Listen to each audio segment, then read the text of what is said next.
जब व्यक्ति का कर्तव्य और उद्देश्य समाप्त हो जाए तो उसके शरीर और अस्तित्व का कोई महत्व नहीं रहता।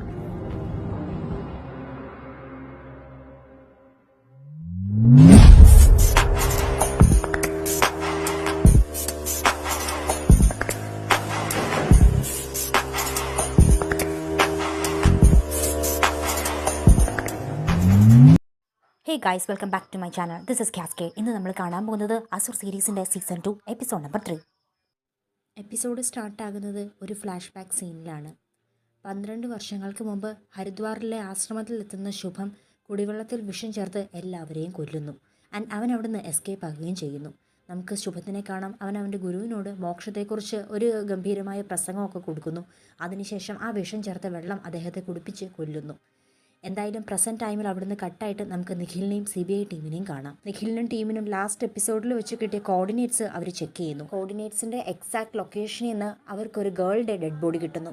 അവർ ആ ഡെഡ് ബോഡി പോസ്റ്റ്മോർട്ടത്തിന് അയക്കുന്നു. ഇഷാനി നിഖിലിനോട് ലൊലാർക്കിൻ്റെ മരണത്തിൽ റസൂലിന് പങ്കുണ്ടോയെന്ന് അവൾക്ക് സംശയമുണ്ടെന്ന് പറയുന്നു. നിഖിൽ എന്നാൽ ഇത് പൂർണ്ണമായിട്ടും വിശ്വസിക്കുന്നില്ല. ബിക്കോസ് DJയുടെ കേസിൽ അവളുടെ ഇൻസ്റ്റിങ്സ് ആണ് കറക്റ്റ് വേയിലേക്ക് അവരെ എത്തിച്ചത്. അവിടുന്ന് കട്ടായിട്ട് സ്വാതിയുടെ ബോഡി പോസ്റ്റ്മോർട്ടം ചെയ്തുകൊണ്ടിരിക്കുന്ന നിഖിലിനെയും നൈനിയും നമുക്ക് കാണാം. നിഖിലിന് സ്വാതിയുടെ ബോഡിയിൽ ക്ലീൻ വൂൺസും ഇൻസുലിൻ ടോർച്ചേഴ്സിൻ്റെ കുറേ സ്കാർസും കാണാൻ വേണ്ടി പറ്റുന്നു. നിഖിലിന് മനസ്സിലാകുന്നു ഇതെല്ലാം DJ ആണ് ചെയ്യുന്നതെന്ന്. നിഖിൽ വൈകാതെ തന്നെ DJയെ കൺഫ്രണ്ട് ചെയ്യുന്നു. ശുഭ ആഗ്രഹിക്കുന്നതും ഇത് മാത്രമാണ്. DJയും ശുഭത്തിനെ പോലെ തന്നെ ഒരു അസുരനായിട്ട് മാറണം. എന്നാൽ DJ ആണെങ്കിൽ നിഖിൽ പറയുന്ന ഒന്നും കേൾക്കുന്നില്ല. DJയ്ക്ക് ശരിയായ മാർഗത്തിലൂടെ ആണെങ്കിലും അല്ലെങ്കിലും എങ്ങനെയെങ്കിലും അസുരനെ പിടിച്ചാൽ മാത്രം മതി. ആൻഡ് അതിനുവേണ്ടി ഏത് നിയമം തെറ്റിക്കാനും DJ റെഡിയാണെന്നും നിഖിലിനോട് പറയുന്നു. ശുഭം ചെയ്ത ഈ കൊലപാതകങ്ങൾക്കെല്ലാം ശേഷവും കേസറിനെ വെറുതെ വിടുന്നു. ബിക്കോസ് പോലീസിന് അവനെതിരെ ഒരു തെളിവും ശേഖരിക്കാൻ ഇതുവരെ കഴിഞ്ഞിട്ടില്ല. ഇതിനെ മീഡിയ ക്രൈംബ്രാഞ്ചിൻ്റെ കഴിവുകേടാണെന്ന് പറയുന്നു. ഇതേ തുടർന്ന് ഹോം മിനിസ്റ്റർ കേസ് അന്വേഷിക്കാൻ വേണ്ടി പുതിയൊരു ടീമിനെ അപ്പോയിൻറ്റ് ചെയ്യുന്നു, ATM ടീം. കുറച്ചുനാൾ അവർ CBIയുടെ കൂടെ കേസ് അന്വേഷിക്കും. അതിനുശേഷം അവർ ഇൻഡിപെൻഡൻ്റ് ആയിട്ട് ഈ കേസിനെ ഏറ്റെടുക്കും. ആ ടീമിൻ്റെ ലീഡർ പോളായിരുന്നു. ഈ ടീം വേണ്ടാന്ന് നിഖിൽ പറയുമ്പോഴേക്കും പോൾ പറയുന്നു, ഇതുവരെ നിഖിലിനോ ടീമിനോ ശുഭിനെ കണ്ടുപിടിക്കാനോ അവനെതിരെ ഒരു തെളിവും ശേഖരിക്കാനോ സാധിച്ചിട്ടില്ല. കേസറിന് എഗനസ്റ്റായിട്ട് നമുക്ക് തെളിവുകളൊന്നും കണ്ടെത്താൻ കഴിഞ്ഞിട്ടില്ല. അതിൻ്റെ പേരിൽ കേസറിനെ വെറുതെ വിടാൻ പറ്റില്ല. കേസറിന് എഗനസ്റ്റായിട്ട് എന്തെങ്കിലും കൃത്രിമമായിട്ടുള്ള തെളിവുകൾ ശേഖരിക്കണം. അത് ഹാജരാക്കി കേസറിനെ കസ്റ്റഡിയിലെടുക്കണം. പോൾ ഇതിനെപ്പറ്റി നുസ്രത്തിനോട് സംസാരിക്കുന്നു. നുസ്രത്ത് ആണെങ്കിൽ കേൾക്കുമ്പോൾ തന്നെ ഡിനേ ചെയ്യുന്നുണ്ട്. പക്ഷേ പോൾ അവളെ പറഞ്ഞ് മനസ്സിലാക്കുന്നു നമ്മളുടെ കയ്യിൽ വേറൊരു വഴിയില്ല. പിറ്റേ ദിവസം കേസറിനെ റിലീസാക്കുന്നു. പക്ഷേ അത്രയും സമയം കൊണ്ട് പോൾ കേസറിനെ കസ്റ്റഡിയിലെടുക്കാനുള്ള വാറൻറ്റ് വാങ്ങിയെടുത്തിരുന്നു. അവിടുന്ന് കട്ടായിട്ട് നമുക്ക് DJയും നൈനയും കാണാം. സ്വാതിയുടെ ഫോണിൽ നിന്ന് കിട്ടിയ ഡാർക്ക് വെബിൻ്റെ ലിങ്ക് നൈന ഓപ്പൺ ആക്കുന്നു. അതെല്ലാം ചെക്ക് ചെയ്തിട്ട് നൈന പറയുന്നു ഈ വെബ്സൈറ്റ് നേരത്തെ യൂസ് ചെയ്തുകൊണ്ടിരുന്ന ശുഭമാണ്. ശുഭം അവൻ്റെ ഫോളോവേഴ്സിന് വേണ്ടി സ്പിരിച്വൽ പോഡ്കാസ്റ്റ് റിലീസ് ചെയ്തുകൊണ്ടിരുന്നത് ഈ വെബ്സൈറ്റിലൂടെയാണ്. കമൻറ്റ് സെക്ഷനിൽ ബ്രെയിലി സ്ക്രിപ്റ്റ് യൂസ് ചെയ്ത് കമൻ്റ് ഇടുന്ന ഒരാളെ DJ കണ്ടുപിടിക്കുന്നു. നൈനയ്ക്ക് തോന്നുന്നു അതേതോ സീക്രട്ട് കോഡാണെന്നും ശുഭം ആ കോഡിലൂടെയാണ് അവൻ്റെ ഫോളോവേഴ്സിന് സീക്രട്ട്ലി മെസ്സേജ് സെൻഡ് ചെയ്തുകൊണ്ടിരുന്നതെന്നും. ശുഭത്തിൻ്റെ ഡീറ്റെയിൽസ് അന്വേഷിച്ച് ഹരിദ്വാറിലെ ആശ്രമത്തിലെത്തുന്ന DJയെ നമുക്ക് കാണാം.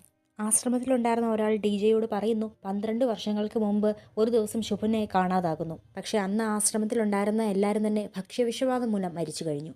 ക്ലോസ്ലി അന്വേഷിക്കുമ്പോഴത്തേക്കും DJയ്ക്ക് മനസ്സിലാകുന്നു അന്നത്തെ ആ ഭക്ഷ്യവിഷബാധയിൽ നിന്ന് ശുഭമല്ലാതെ മറ്റൊരു പെൺകുട്ടി കൂടി അന്ന് രക്ഷപ്പെട്ടിട്ടുണ്ടായിരുന്നു. ഡൽഹിയിലുള്ള ഒരു നവ്യ കലാകേന്ദ്രത്തിലാണ് അവൾ വർക്ക് ചെയ്യുന്നത്.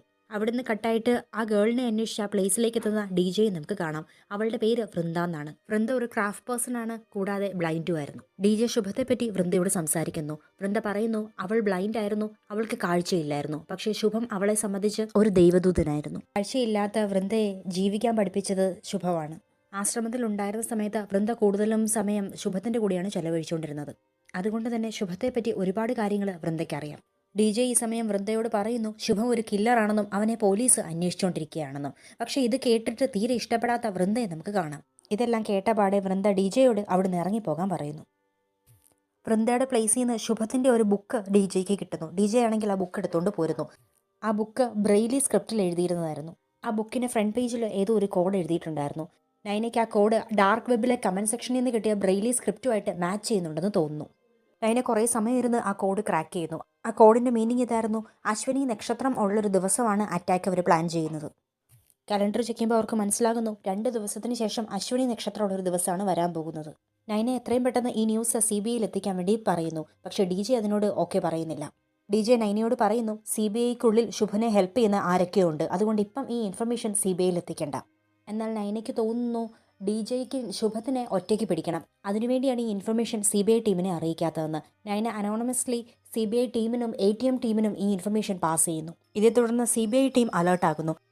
റസൂലിന് മനസ്സിലാകുന്നു അവരുടെ മെസ്സേജസ് കൈമാറിക്കൊണ്ടിരുന്ന ഡാർക്ക് വെബ്സൈറ്റ് നൈന ഹാക്ക് ചെയ്ത് കഴിഞ്ഞു. കുറച്ച് സമയങ്ങൾക്കുള്ളിൽ തന്നെ ആ വെബ്സൈറ്റ് ഷട്ട് ഡൗൺ ആകുന്നു. പിന്നീട് നൈനയ്ക്ക് അത് ഓപ്പൺ ആക്കാൻ പറ്റുന്നില്ല. DJ-ക്ക് മനസ്സിലാകുന്നു നൈന ഈ ന്യൂസ് CBIയിൽ എത്തിച്ചിട്ടുണ്ട്. അതേ തുടർന്നാണ് ഈ വെബ്സൈറ്റ് ക്ലോസ് ആയെന്ന്. ആ ഡാർക്ക് വെബ്സൈറ്റിൽ ഇപ്പോൾ ഒരു പുതിയ ലോക്ക് ഇട്ടിട്ടുണ്ട്. അതിലെ മെമ്പേഴ്സിൻ്റെ ഫേഷ്യൽ ലോക്ക് കൊണ്ട് മാത്രമേ ഇനി അത് ഓപ്പൺ ആകത്തുള്ളൂ. കേസറിൻ്റെ ഫേസ് വെച്ച് ലോക്ക് അൺലോക്ക് ചെയ്യാൻ വേണ്ടി DJ തീരുമാനിക്കുന്നു. ആൻഡ് നൈനയോട് അതിനെപ്പറ്റി സംസാരിച്ച് പ്ലാൻ ആക്കുന്നു. അവിടുന്ന് കട്ടായിട്ട് ധർമ്മശാലയിൽ സന്യാസിമാരെല്ലാം ഒരു വണ്ടിയിൽ എവിടേക്കോ ട്രാവൽ ചെയ്തുകൊണ്ടിരിക്കുകയാണ്. പെട്ടെന്ന് ആനന്ദ് അവിടെ നിന്ന് എഴുന്നേറ്റ് ഡ്രൈവറോട് വണ്ടി നിർത്താൻ വേണ്ടി പറയുന്നു. ആനന്ദ് ഡ്രൈവറിനോട് പറയുന്നു മുന്നോട്ടുള്ള യാത്ര ദുഷ്കരമാണ്. അവരുടെ കൺമുമ്പിൽ വെച്ച് മുന്നിലുള്ള വഴി ഇടിഞ്ഞു വീഴുന്നു. ആനന്ദ് പറഞ്ഞത് കേട്ട് വണ്ടി നിർത്തിയില്ലായിരുന്നുണ്ടെങ്കിൽ ഇപ്പോൾ ആ വണ്ടിയും അതിലുള്ള യാത്രക്കാരും അപകടത്തിലായേനെ. ആ വാനിലുണ്ടായിരുന്ന ആരോ ഒരാൾ ഇതെല്ലാം ഷൂട്ട് ചെയ്ത് സോഷ്യൽ മീഡിയയിൽ അപ്ലോഡ് ചെയ്യുന്നു. ഇതേ തുടർന്ന് ആനന്ദ് വൈറലാകുന്നു. സൈലൻ്റ്ലി ആനന്ദിന് ഒരുപാട് ഫോളോവേഴ്സ് ഉണ്ടാകുന്നു. അവൻ ദൈവമാണെന്നൊക്കെ ആൾക്കാർ പറഞ്ഞു നടക്കുന്നു. അവിടെ നിന്ന് കട്ടായിട്ട് റസൂലിൻ്റെ റൂം ചെക്ക് ചെയ്യുന്ന ഇഷാനിയെ നമുക്ക് കാണാം. ഇഷാനിക്ക് അവിടെ നിന്ന് ഒരു പെൻഡ്രൈവ് കിട്ടുന്നു. എന്നാൽ ഈ സമയം റസൂൽ അവിടേക്ക് വരുന്നു. റസൂലിന് മനസ്സിലാകുന്നു ഇഷാനിക്ക് റസൂലിൽ എന്തോ സംശയമുണ്ടെന്ന്. ഇഷാനിക്ക് അവിടെ വെച്ചൊരു ബുക്ക് കാണാൻ പറ്റുന്നു. ആ ബുക്കിനുള്ളിൽ അസുറിൻ്റെ കുറേ ഡ്രോയിങ്സ് വരച്ചു വെച്ചിട്ടുണ്ടായിരുന്നു. ഈ ഡ്രോയിങ് സൂക്ഷിച്ച് നോക്കിക്കൊണ്ടിരിക്കുന്ന ഇഷാനിയെ റസൂൽ നോട്ടീസ് ചെയ്യുന്നു. റസൂലിന് മനസ്സിലാകുന്നു ദളാർക്കിനെ പോലെ തന്നെ ഇഷാനിക്കും റസൂലിന് സംശയമുണ്ടെന്ന്. റസൂൽ ഇഷാനിയോട് സംസാരിക്കാൻ നോക്കുന്നെങ്കിലും ഇഷാനി അവിടെ നിന്ന് ഇറങ്ങിപ്പോകുന്നു. റസൂലിൻ്റെ ലാപ്ടോപ്പിനുള്ളിൽ ഇഷാനിയുടെ കുറേ ഫോട്ടോസ് ഇഷാനിക്ക് കാണാൻ പറ്റുന്നു. അതേ തുടർന്ന് ഇഷാനി മനസ്സിലാക്കുന്നു റസൂൽ ഇഷാനിയെ ഒബ്സർവ് ചെയ്യുന്നുണ്ടായിരുന്നു. ഇഷാനി ഈ ഇൻഫർമേഷനും പെൻഡ്രൈവും എല്ലാം എടുത്തുകൊണ്ട് നിഖിലിൻ്റെ അടുത്തേക്ക് ചെല്ലുന്നു. എന്നാൽ നിഖിലാകട്ടെ അശ്വിനി നക്ഷത്രത്തിൽ ഉണ്ടാകാൻ പോകുന്ന അടുത്ത അറ്റാക്കിനെ പറ്റിയാണ് ആലോചിച്ചുകൊണ്ടിരിക്കുന്നത്. നിഖിൽ ഇഷാനിയോട് അടുത്ത അറ്റാക്കിനിൽ ഫോക്കസ് ചെയ്യാൻ വേണ്ടി പറയുന്നു. ഇഷാനി അവിടുന്ന് അവരുടെ ടീമിലുള്ള ബുള്ളറ്റ് പ്രൂഫ് സ്പെഷ്യലിസ്റ്റിൻ്റെ അടുത്ത് ചെല്ലുന്നു. ലൊലാർക്കിനെ കൊല്ലാൻ ഉപയോഗിച്ച തോക്കിൻ്റെയും ബുള്ളറ്റിൻ്റെയും ഡീറ്റെയിൽസ് എടുപ്പിക്കുന്നു. ഇഷാനിയുടെ സംശയം ആ ബുള്ളറ്റ് റസൂലിൻ്റെ പിസ്റ്റോളുമായിട്ട് മാച്ച് ചെയ്യുമെന്നുള്ളതായിരുന്നു. എന്നാൽ ഇഷാനി എന്തെങ്കിലും കണ്ടുപിടിക്കും മുമ്പ് ആരോ വന്ന് ഇഷാനിയെ കിഡ്നാപ്പ് ചെയ്തുകൊണ്ട് പോകുന്നു. കേസറിനെ റിലീസാക്കി. പക്ഷെ അവനെ വീണ്ടും അറസ്റ്റ് ചെയ്യാൻ വേണ്ടി പോളിൻ്റെ ടീം അവൻ്റെ അടുത്തേക്ക് വരുന്നു. പക്ഷെ അവരെ പറ്റിച്ച് കേസർ കടന്നു കളയുന്നു. കേസസ് കുറച്ച് മുന്നോട്ട് പോയതും DJ-യുടെ ടീം അവന് വേണ്ടി വെയിറ്റ് ചെയ്യുന്നുണ്ടായിരുന്നു. DJ അവനെ കൊണ്ടുപോകുന്നു. അവിടുന്ന് കട്ടായിട്ട് നമുക്ക് CBI ടീമിനെ കാണാം. പോളും അവൻ്റെ ടീമും CBIയിൽ ജോയിൻ ആയെങ്കിലും കൂടുതലൊന്നും അവന് കണ്ടുപിടിക്കാൻ പറ്റിയില്ല. കേസറിനെ വാറൻ്റ് അനുസരിച്ച് അറസ്റ്റ് ചെയ്യാൻ കൂടി കഴിഞ്ഞിട്ടില്ല. എല്ലാവരെയും വിളിച്ച് അവരൊരു മീറ്റിംഗ് കണ്ടക്ട് ചെയ്യുന്നു.